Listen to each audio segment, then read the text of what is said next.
I am Ferdinand Marcos, and I am the President of the Republic of the Philippines. I stand today on behalf of 110 million Filipinos. Hello people and hello universe, it's me again. Shout out sa lahat ng mga Marcos loyalists and supporters. Nakikita ko, yan po si Vice Presidente Duterte. Nako, may panawagan mga kababayan ha.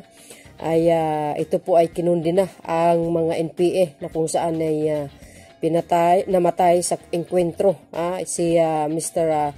Sergeant General Ramiliano sa sagupaan po ng NPA at ang ating sandatang lakas mga kababayan.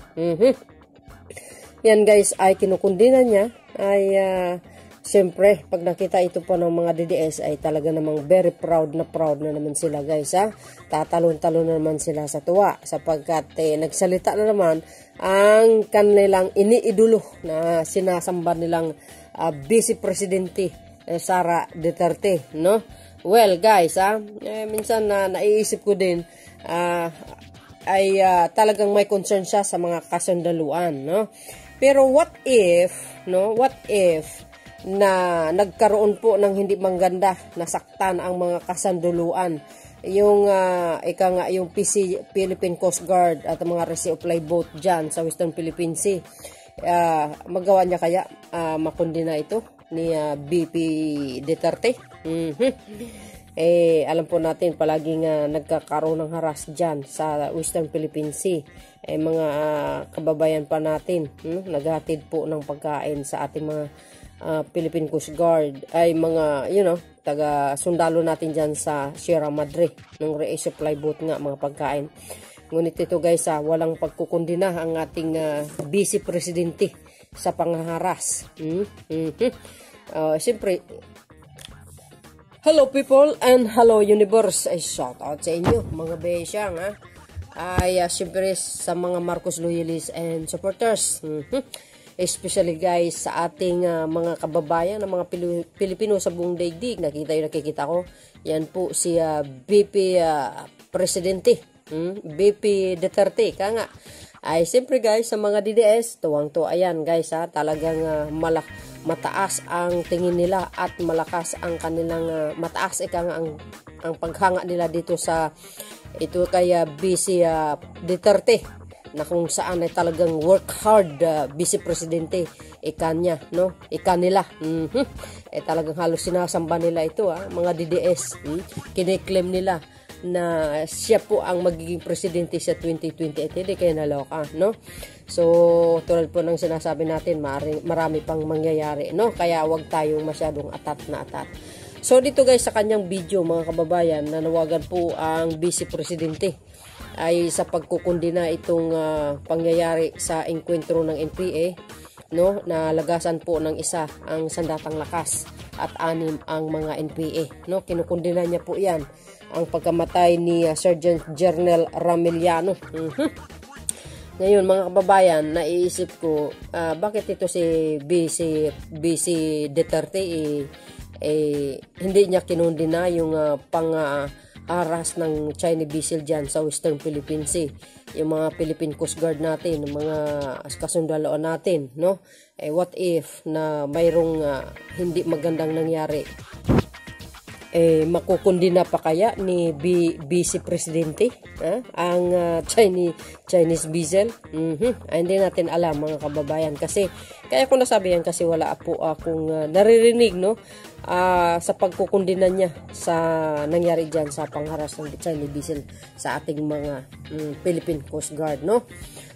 Kaya nasabi ko po yan. But anyway guys, pakinggan nyo po ang kanyang mungkahi, no? Para sa mga CPP-NPA. At syempre tuwang-tuwa ang mga DDS dito guys palakpakan yan. So see you again guys on my next live and upload videos. Bye and babos, panoorin nyo. Ladies and gentlemen, Assalamualaikum, madayaw, umayong adlaw ka ninyong tanan. Magandang araw sa inyo lahat. Taos puso natin kinikilala at binibigyan ng parangal ang katapangan, kabayanihan at paglilingkod ni Sergeant General Ramiliano. Nasawi si Sergeant Ramiliano nito lamang December 17 sa Balayan, Batangas, habang nakikipaglaban sa teroristang New People's Army ang armadong pwersa ng Communist Party of the Philippines. Si Sergeant Remeliano ay isa lamang sa mga biktima ng karumal-dumal na gawain ng mga teroristang CPP, NPA at NDFP.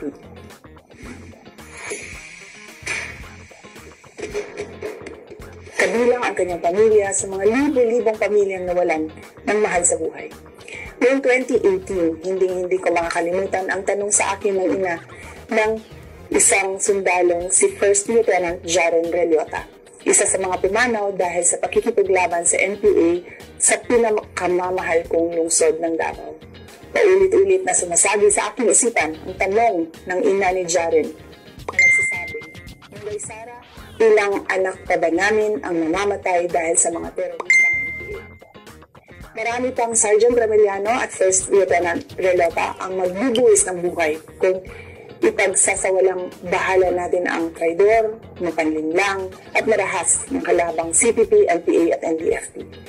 Maraming kabataan din ang hindi makakapagtapos ng pag-aaral kung hahayaan natin silang mabiktima ng mga grupong ito upang gawing armadong terorista.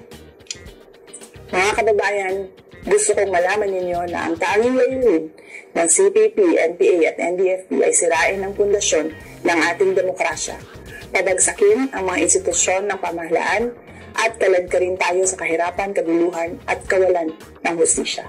Dili na kita magpatunto sa mga terorista nga sa dugay nga panahon na himong babag aron atong masinati ang pamuyo nga malinawon o matagamtaman ang mga kalambuan sa atong mga komunidad. Para naman po sa mga magulang, asawa, anak at buong pamilya ni Sergeant Jernel Remeliano, makikidalamhati po ako sa inyo at saludo po ako sa serbisyong ipinamalas ni Jernel sa ating mahal na Pilipinas. Mananatili siya sa puso at isipan ng bawat Pilipino at ang kanyang katapangan at pagmamahal sa bansa ay magsisilbing inspirasyon ng bawat isa sa amin upang mas mapabuti pa ang paglilingkod sa bayan.